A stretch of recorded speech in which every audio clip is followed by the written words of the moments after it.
काय नोकरी होती गिरणीमध्ये? जॉबर, बरोबर ना अजित? तर तुम्ही नोकरी सोडून इकडे काहीच नाहीये, काळोख आहे इकडे. कशाला? मी न्याय हक्कासाठी आता शिवसेनेची स्थापना केलेली आहे, अजून कशात काही नाही. आणि तुम्ही सरळ नोकरी, चांगली नोकरी तुमची सोडून आलात. ते हो म्हणे तुमच्याबरोबर काम करायचंय. आणि आज मी मुद्दामून एवढ्यासाठी नाव घेतलं की जो स्वतःची नोकरी सोडून ज्यांनी अंधारात उडी मारली, त्यांनी भारतीय कामगार सेनेचं नेतृत्व करून हजारो लाखो लोकांच्या आयुष्यात उजेड पाडला. किती जणांना नोकऱ्या मिळवून दिल्या. याला म्हणतात धाडस, याला म्हणतात हिम्मत, याला म्हणतात जिद्द. ही जिद्द जर का म्हणजे शिवसेना प्रमुखांचीच वाक्य आहेत, माझी नाही आहेत. की तुमच्यात जर का आत्मविश्वास असेल तर जगाच्या पाठीवर कुठेही जा, तुम्हाला मरण नाही. हा आत्मविश्वास तो आपण गमावत चाललोय की काय?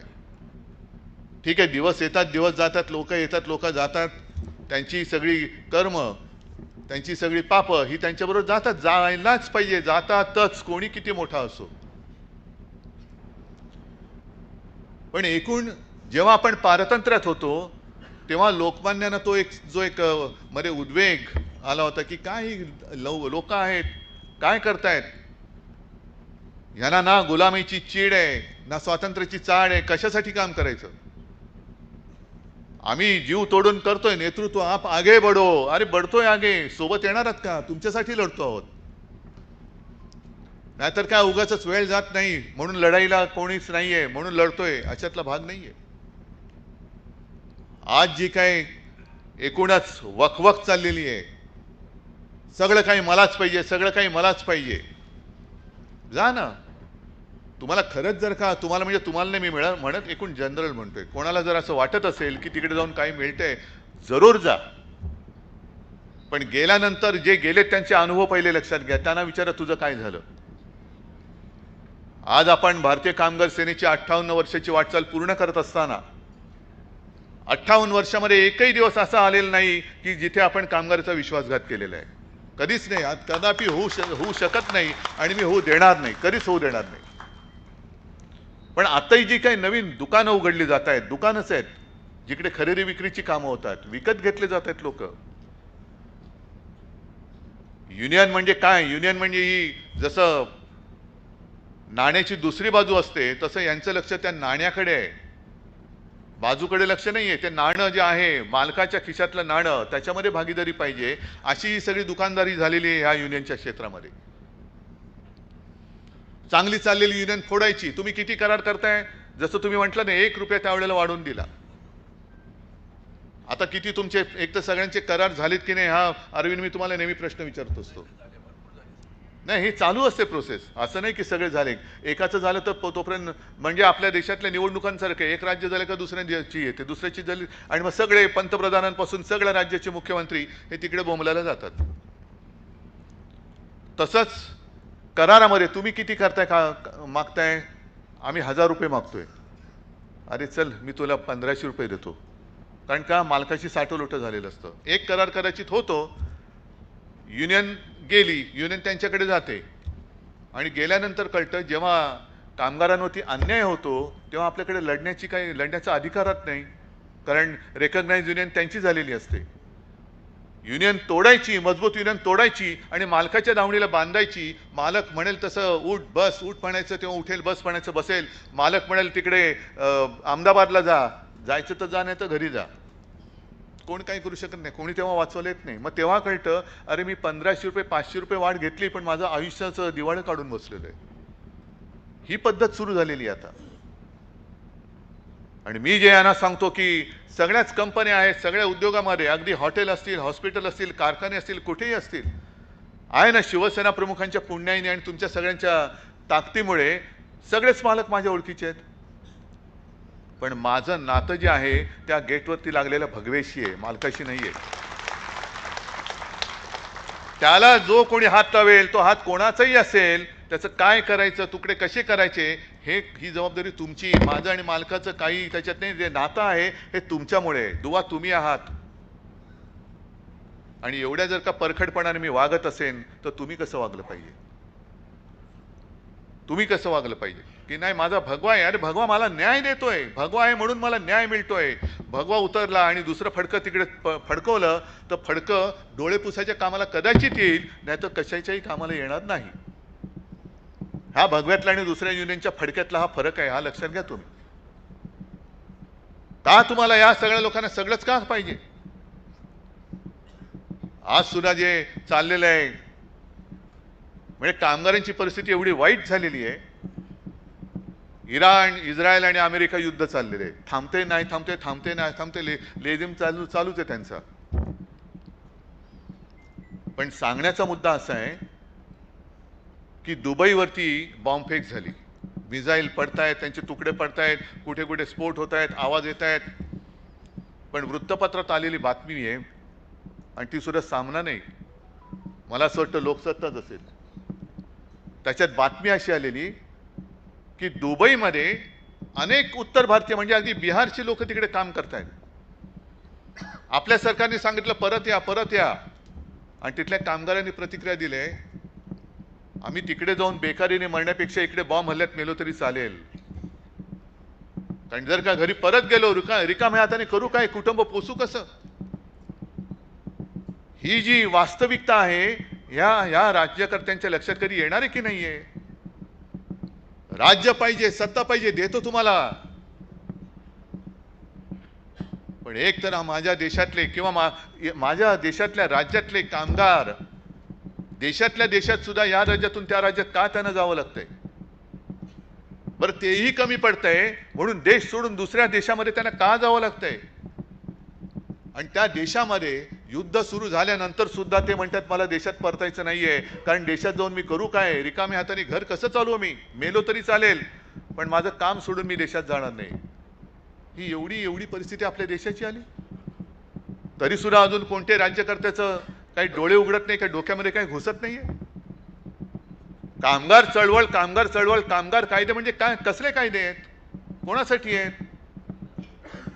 काय कामगार म्हणजे या देशाचा भाग्यविधाता नाहीये? जो बंद असेल तो काढूनच टाकू.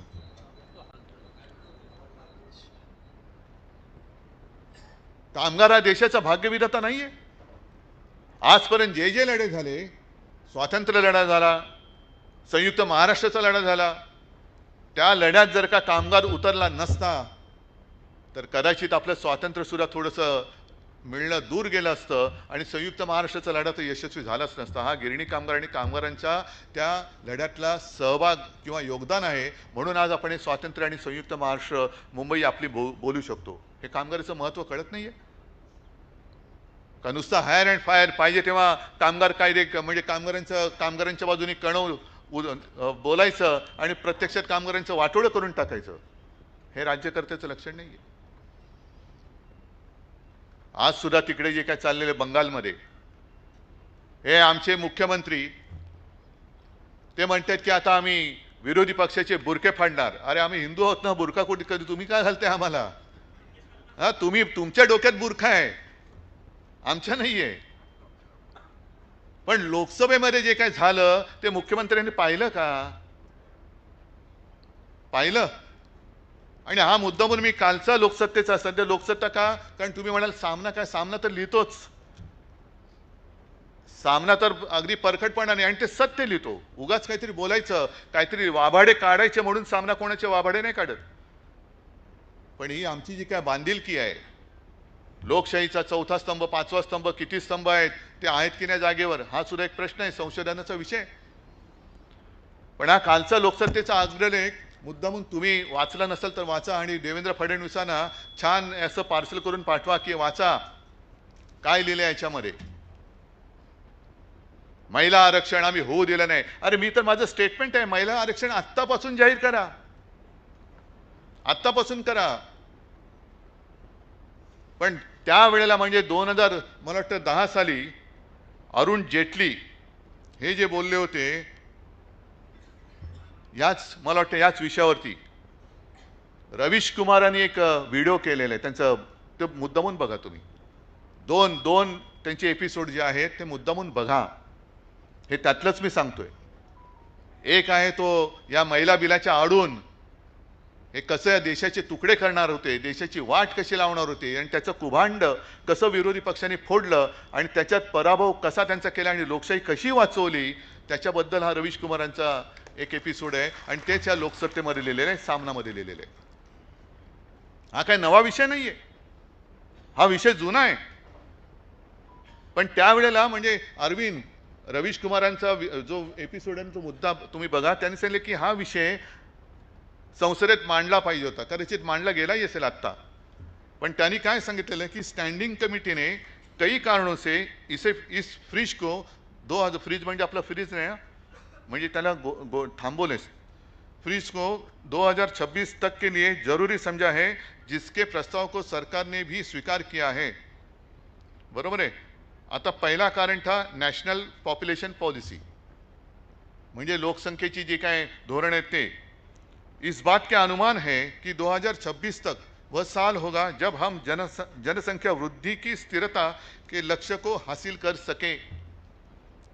2026 पर्यंत जनसंख्या वृद्धी दराबद्दल काही नियंत्रण वगैरे काही बिल आणलंय केलंय आणि ते कशासाठी जरूर आहे, इसलिए 2026 तक फ्रीज किया गया है.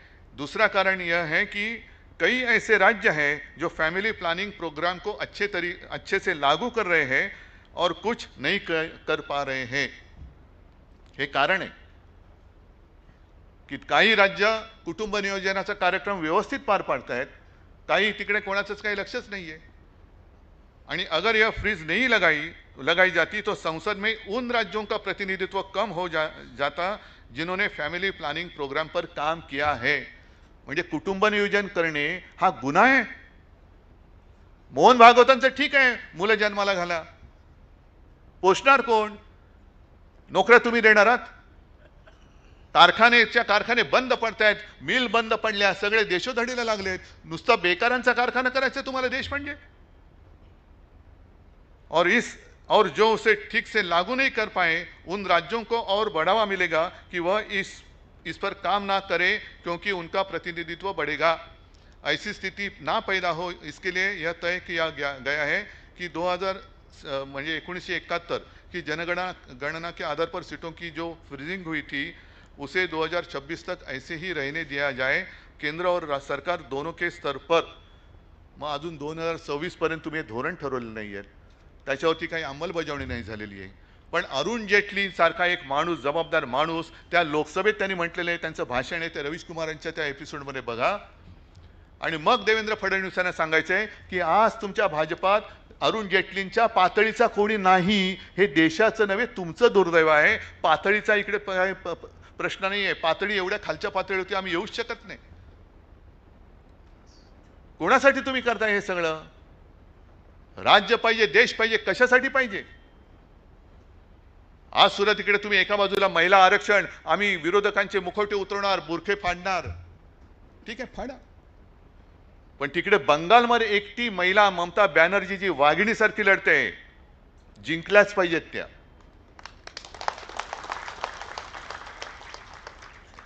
त्या एका महिलेला हरवण्यासाठी तो सुद्धा रवीश कुमारांचा तुम्ही व्हिडिओ बघा, जवळपास 2 लाखाच्या वरती सीआरपीएफचे जवान तिकडे उतरवलेत. म्हणजे मणिपूर जळत होतं तेव्हा 30,000 होते आणि बंगालमध्ये निवडणुका आहेत, तिकडे 2 लाखाच्या वरती. म्हणजे काही तर म्हणतात साहेब ये तो कुछ नहीं, 5 लाख तक जवान उतारे. मतदान करणार कसं, कोण करणार? जर फौजा बघितल्या नाक्यावर, कोण तुमची हिंमत आहे मतदानाला उतरायची? आणि उद्या यांनी जर का ठप्पे मारले आणि ममता बॅनर्जी हरल्या तर जितमया म्हणून पुन्हा तंगडी वरती करून नाचणार आहे. ही लोकशाही आहे. योगी आदित्यनाथ तिकडे, पंतप्रधान तिकडे, आमचे मुख्यमंत्री तिकडे, आणि या राज्यामध्ये ड्रग्सचं रॅकेट चालले, महिलांचे विनयभंग होत आहेत, भोंदूगिरी वाढते. पण नाही, आम्हाला त्याच्याशी काही देणं घेणं नाही. आम्हाला फक्त आम्ही महाराष्ट्र जिंकला, आता बंगाल जिंकायचं, बंगाल जिंकला, आसाम जिंकायचं, आसाम जिंकला, हे जिंकायचं, हेच चाललं. कामगार ओरडतोय, कामगार बोंबलतोय, त्याच्याकडे लक्ष नाहीये. तुम्ही जर का तिकडे मोर्चा काढला, पाकिस्तानचं हे कारस्थान आहे जे नोएडामध्ये झालं ना. त्यांचं कामगारांनी न्याय हक्क मागायचे नाहीत. न्याय हक्कासाठी कामगार जर का रस्त्यावर उतरला तर लगेच पाकिस्तान धार्जिणे हे आहेत. देश अराजकाच्या दिशेने चाललेला आहे. 1 वर्ष आता होईल पेहलगामच्या हल्ल्याला. पाकडे कुठून आले आणि कुठे गेले हे नाही कळलं, पण कामगार उतरले तर त्याच्यात पाकिस्तानी घुसले हे तुम्हाला कळतं. अतिरेकी कसे घुसतायत आणि लोक मारून जात आहेत हे नाही कळत. पण आता महिलांना त्रास देणे इतपत तुमचं सगळं घसरलेलं आहे. महिलांना त्रास द्या. ममता बॅनर्जी राज्य करतायत, नाही करू द्यायचं. त्यांच्या जवळच्या सगळ्या लोकांवरती ईडीच्या धाडी पडतायत. ईडीच्या माध्यमातून तुम्ही महिलांना सत्वायला लागलात, घराच्या महिलांना. हे तुमचं हिंदुत्व. पण तिकडे धाडी टाकायच्या आणि तिकडे प्रचाराला गेलेले योगी आदित्यनाथ बोललेत. तुमच्या लक्षात आले काय बोललेत? कारण त्या बातम्या नाही ते तिकडे. योगी आदित्यनाथांचं एक ते क्लिप आलेली आहे. त्यांनी ते काय चाललं, विवेकानंद जी इस बंगाल के सुपुत्र थे जिन्होंने कहा था तुम मुझे खून दो मैं तुम्हें आजादी दूंगा.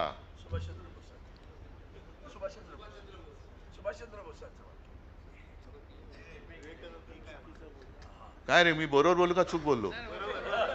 मी बरोबर बोललेलो आहे, योगी आदित्यनाथ चुकीचं बोललेले आहेत. म्हणजे तुम्हाला जे लिहून दिलं जातं ते सुद्धा पाठ करून बोलता येत नाही. विवेकानंद जी बंगाल के सुपुत्र. अरे हो ना, तू होतास का तुम्हा? तुम मुझे खून दो मैं तुम्हें आजादी दूंगा. मुळामध्ये तुमच्या पक्षाचा आणि तुमच्या मातृपक्षाचा आजादीशी काही संबंध नाही. तुम्ही आजादीबद्दल बोलणारे तुम्ही कोण? हा, म्हणजे नेताजी सुभाषबाबूंबद्दल सुद्धा फक्त यांचं काय चाललेलं आहे, बळकवायचं सगळं. आदर्श म्हणजे नेताजी सुभाषचंद्र बोस पण आमचेच, सावरकर पण आमचेच, वल्लभभाई पटेल पण आमचेच. ठीक आहे ना, वल्लभभाई पटेल सगळ्यांचेच होते, लोहपुरुष. पण फरक लक्षात घ्या. सरदार वल्लभभाई पटेलांनी तो निजामशाहीचा भाग देशात आणण्यासाठी म्हणून फौजा घुसवल्या होत्या. तुम्ही तुमचा पक्ष जिंकवण्यासाठी म्हणून फौजा घुसवताय. हा पटेल आणि तुमच्यातला फरक आहे. हा फरक आहे. म्हणून ते लोहपुरुष, पोलादी पुरुष म्हणतात त्यांना. तुमच्या जिंकण्याची अवकात नाहीये म्हणून तुम्ही ईडी, सीबीआय, फौजा घुसवताय निवडणूक जिंकायला. का तुमचं कर्तृत्व कमी पडतंय? तुम्ही केलेली कामं कमी पडतायत? तिकडे नाक्यावरती फौजा उतरल्यानंतर कशा तिकडे काय महिला आरक्षण, महिला कशा बाहेर पडतील, कशा निवडणुका होणार? मग या देशामध्ये आता लोकशाही जिवंत राहिली की नाही हा विचार करायचा. आणि तो जर काय होणार नसेल तर मग या वार्षिक सभेला वगैरे काय अर्थ नाही. तुमचं तुम्ही काय करायचं करा. पण मला असं वाटतं की जो एक आत्मविश्वास शिवसेना प्रमुखांनी दिला आणि त्यांनी जे काही सांगितलेलं आहे की अरे 100 दिवस शेळीचं जगण्यापेक्षा एकच दिवस पण वाघाचा जगा.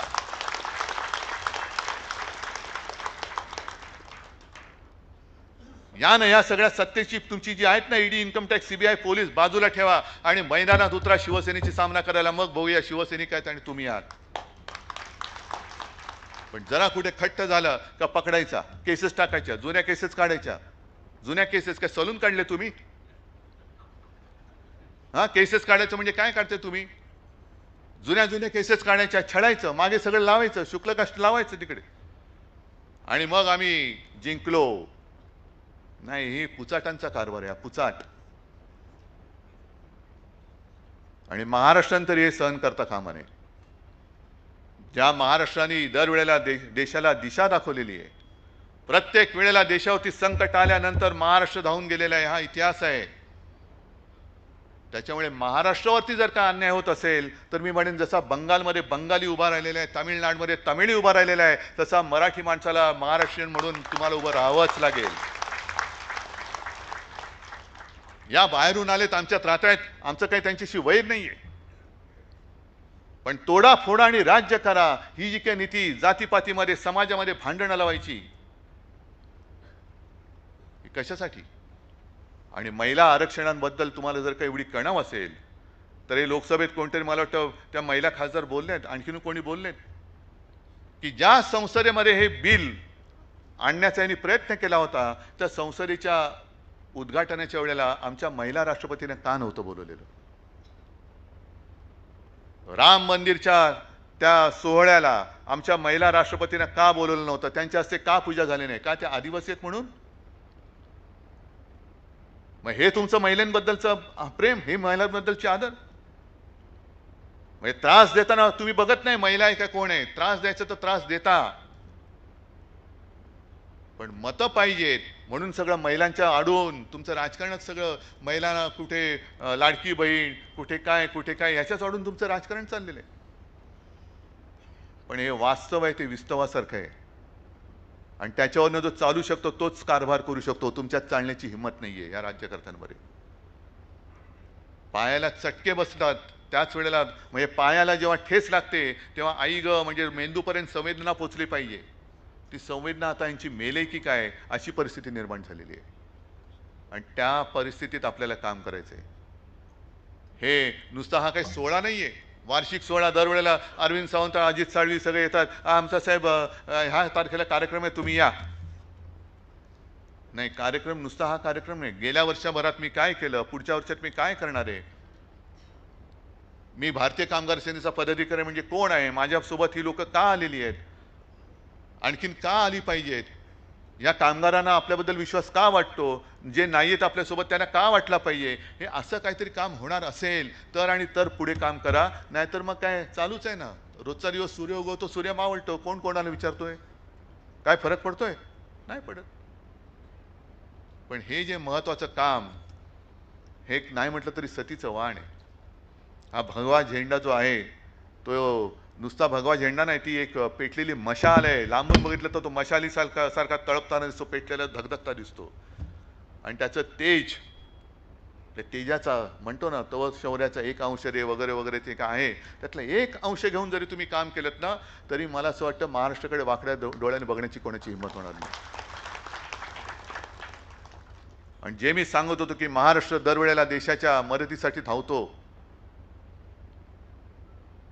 शिवाजी महाराजांच्या वेळेपासून जर का बघितलं, कारण आपल्याला इतिहास हा कोणी शिकवण्याची गरज नाही, कारण आपलं राज्य इतिहास घडवणारं राज्य आहे, इतिहासाला जन्म देणारं राज्य आहे. आणि ज्या छत्रपती शिवाजी महाराजांनी असं एक तरी मला राजा दाखवा की 300-400 वर्षानंतर त्याला आपण राजा नाही तर आपला देव मानतो. आणि असं काय कमी माझ्या या राजामध्ये, माझ्या देवामध्ये की जे इतर देवात आहे आणि याच्यामध्ये नाहीये.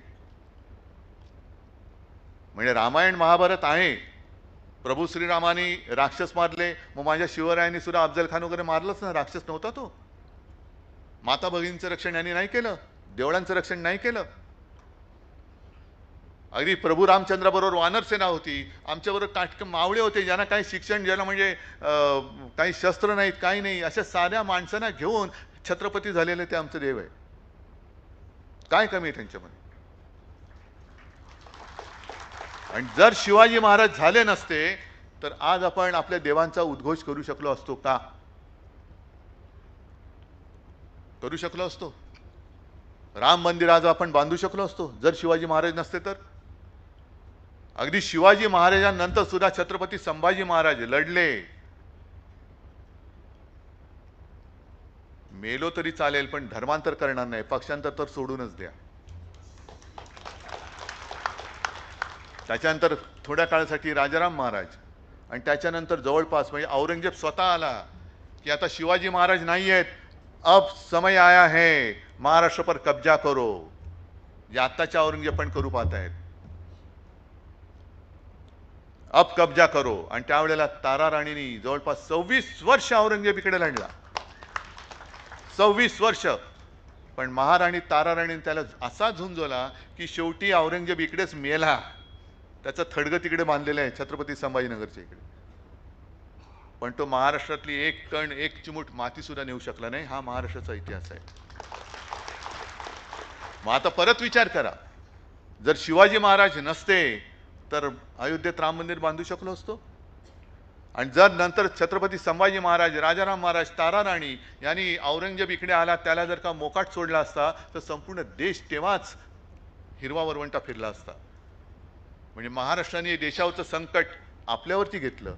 औरंगजेब जो संपूर्ण देश आपला पादाक्रांत करायला निघाला होता, त्याला इथल्या इथे रोखला नाही, इथल्या इथे गाडला. आणि तो गाडला नसता तर आपल्या देशाची हे आता हे डिलिमिटेशन, आरक्षण बिरक्षण आणायला राहिले असते का शिल्लक? तर हे जे महत्व आहे, हे महत्व हे आपलं कर्तव्य आहे. हे काम म्हणजे आपलं कर्तव्य आहे. आणि जर आपण कर्तव्य पार पाडणार नसू तर मला असं वाटतं हे सगळे बाजूला ठेवून द्या, यांची काही गरज नाही आहे. कारण ते पण बघत असतील ना, नसतील कशावरून की अरे काय करतायत हे, मी माझ्या वेळेला केलं, पण माझा नुसता उद्घोष करतायत. मी आहे मगाशी अरविंद सावंत पण जोरात बोलत, छत्रपती शिवाजी महाराज की, कशाला जय म्हणताय? तर हे करण्याची तुमच्यात हिंमत आहे का, पहिला प्रश्न मी तुम्हाला विचारतोय. जागेवरती पाय रोवून उभं राहणं आणि वेळ पडली तर दोन हात करणं, हा आपला महाराष्ट्र धर्म आहे. अन्यायाला तोडून मोडून टाकणं हा महाराष्ट्र धर्म आहे. आणि हा महाराष्ट्र धर्मच आपल्या या देशाला आणि हिंदुत्वाला वाचू शकेल, दुसरं कोणी याच्यामध्ये येऊ शकत नाही. आणि त्याच करता आता एका तयारीने उतरलं पाहिजे. आणि आज तरी मला ती तयारी तुमच्यात दिसते. ही तयारी अशीच चालू ठेवा, आणखीन मजबूत व्हा आणि कामगारांच्या वरती म्हणजे या देशाच्या भविष्यावरती येणारं संकट हे तोडून मोडून टाकण्याचं पवित्र काम शिवसेना प्रमुख आणि दत्ताजींनी निर्माण केलेली भारतीय कामगार सेना कशी करू शकते हे त्या अन्यायकर्त्यांना दाखवून द्या, एवढीच तुम्हाला विनंती करतो आणि आपली रजा घेतो. जय हिंद, जय महाराष्ट्र.